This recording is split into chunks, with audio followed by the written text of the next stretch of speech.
वाट लागणार लागणार आहे, लागली ऑलरेडी. आई शपथ, पण जर मी मुलगा असते ना तर आज गायत्रीने नक्की पळवून नेलं असतं. खरंच म्हणजे काय? एक मिनिट, पण जरी तू मुलगा असतीस तरी कीर्तने काकाच गायत्रीचे बाबा असते ना. हे पण बाकी सब छोडा, काय डान्स केलाय आज हिने, सुपर. म्हणजे काय, म्हणजे बोबडीच वळली सगळ्यांची. सिरियसली या, म्हणजे तुला सांगू का, किमो सरांचा तर पचकाच केलाय तिने. म्हणजे उद्यापासून तिला परत कधी चॅलेंज करणार नाही ते. ए गायत्री, कुठे लक्ष आहे तुझं? हो म्हणजे मगासपासून पाहतोय आम्ही. कोणाला शोधतेस? नाही काही नाही, चला ना. काही हरवलंय का तुझं? जीव हरवलाय ना तिचा. कुणीतरी दिसलं नाहीये अजून. तू कार्तिकला शोधतेस का? तू काही काय बोलतेस? मी त्याला कशाला शोधू? आम्हाला काय माहित, तुझ्या डोळ्यातच जाणवतंय ते. माझ्या डोळ्यात काय दिसतंय? आता कसं दिसणार? तुझ्या मनात गेलंय ना ते. उडत गेला तो कार्तिक. बर, पण मग इतकी का गुमसुम आहेस? नाही म्हणजे सारखी मागे पाहतीयस ना?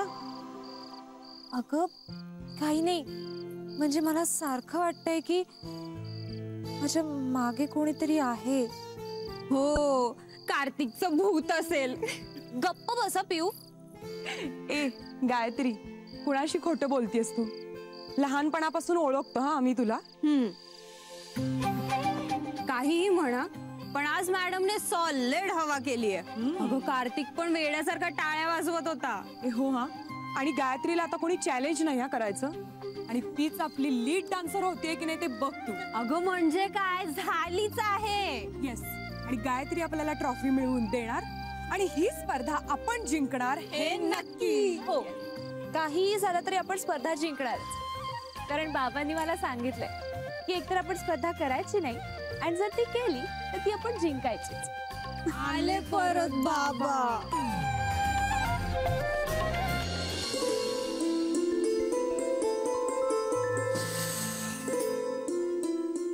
अरे वा, आलीस? हो. हे गायत्री नाही आली अजून? येईल हो एवढ्यात, त्यात काय एवढं. हे घ्या.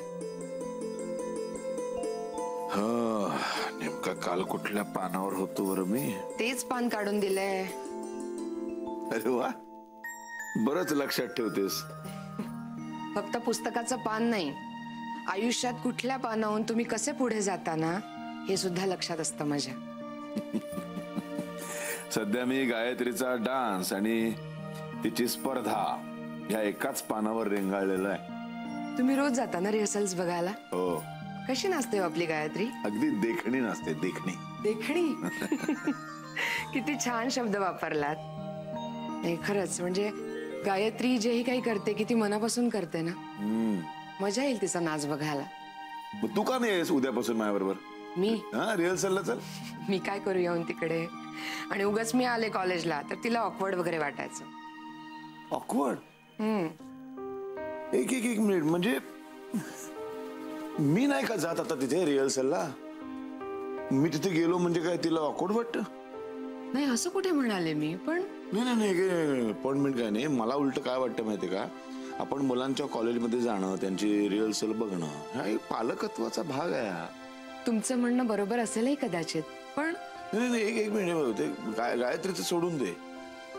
म्हणजे मी मुलांच्या कॉलेजमध्ये जाणं ही लुडबुड वाटते तुला? मला काय वाटतं माहितीये का, आपण कॉलेजमध्ये जातो त्यामुळे आपण मुलांना जास्तीत जास्त चांगल्या पद्धतीने समजून घेऊ शकतो. तुम्हाला तसं वाटतंय ना, म्हणजे त्यात नक्की काहीतरी तथ्य असेल. मी आपलं गायत्रीच्या दृष्टिकोनातून हे सगळं बघत होते. म्हणजे गायत्री आणि तिच्या वयाच्या मुली या सगळ्याबद्दल काय विचार करत असतील एवढंच. तू ना एक विचित्र भुंगा डोक्यामध्ये सोडलास माझ्या. असं काय बोलताय तुम्ही? म्हणजे तुम्ही मला म्हणालात की गायत्रीचा नाच बघायला चल, आणि मी नाही म्हणाले एवढंच. तुझं ना मला काही कळतच नाही ग उमा. कधी कधी अतिशय सामान्य मुलांच्या आईसारखी वागतेस, तर कधी कधी एखाद्या फिलॉसॉफर सारखं बोलायला लागतेस. माझी मेलीची कसली आली आहे फिलॉसॉफी? गायत्रीच्या मनाचा विचार करा, तुमचं तुम्हाला उत्तर मिळेल.